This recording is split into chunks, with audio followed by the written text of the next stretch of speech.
లెక్క సరిపోయింది. ఒకరోజు ఉదయం అక్బర్, బీర్బల్ మారువేషాల్లో రాజ్య పర్యటనకు బయలుదేరి వెళ్లారు. అలా తిరుగుతూ తిరుగుతూ ప్రజలతో మాట్లాడుతూ వాళ్ల కష్టసుఖాలను తెలుసుకుంటున్నారు.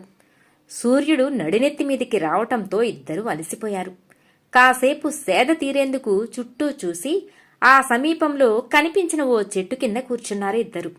ఇంతలో ఆ పక్కనే ఉన్న ఓ మిఠాయిల దుకాణం వద్ద ఓ పేదవాడితో యజమాని గొడవ పడుతున్నట్లు కనిపించింది. ఏంటా అనుకుంటూ ఇద్దరూ దగ్గరికి వెళ్లారు. ఏం జరిగింది అని అక్బర్ అడగ్గా, అయ్యా, గంట నుంచి ఈ వ్యక్తి ఇక్కడిక్కడే తిరుగుతూ నేను తయారు చేస్తున్న మిఠాయిల వాసన పీల్చుకుంటూ ఆకలి తీర్చుకుంటున్నాడు. దానికి డబ్బులు చెల్లించమంటే మాత్రం ససేమిరా ఇవ్వను అంటున్నాడు. అయ్యా, పెద్ద మనుషుల్లా కనిపిస్తున్నారు, మీరే న్యాయం చెప్పాలి అన్నాడు ఆ దుకాణం యజమాని. పరిష్కారం చెప్పమన్నట్లు బీర్బల్ వైపు చూశాడు అక్బర్. అప్పుడు బీర్బల్ ఆ పేదవాడిని దగ్గరకు పిలిచి, నీ దగ్గర ఎంత డబ్బుంది అని అడిగాడు.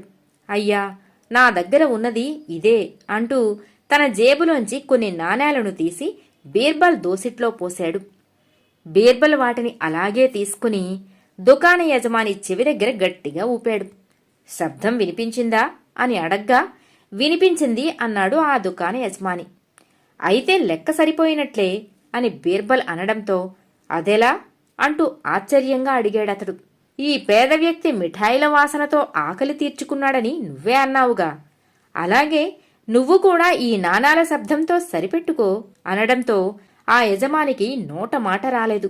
బీర్బల్ తెలివితేటలకు ముసిముసిగా నవ్వుకున్నాడు అక్బర్. వాళ్ళిద్దరికీ నమస్కారం పెట్టి తన నాణేలతో అక్కడి నుంచి వెళ్లిపోయాడు ఆ పేద వ్యక్తి. దాంతో బుద్ధి వచ్చిన ఆ దుకాణ యజమాని ఇంకెప్పుడూ ఇలా చెయ్యను అని మనసులో సంకల్పించుకున్నాడు. కథ సమాప్తం.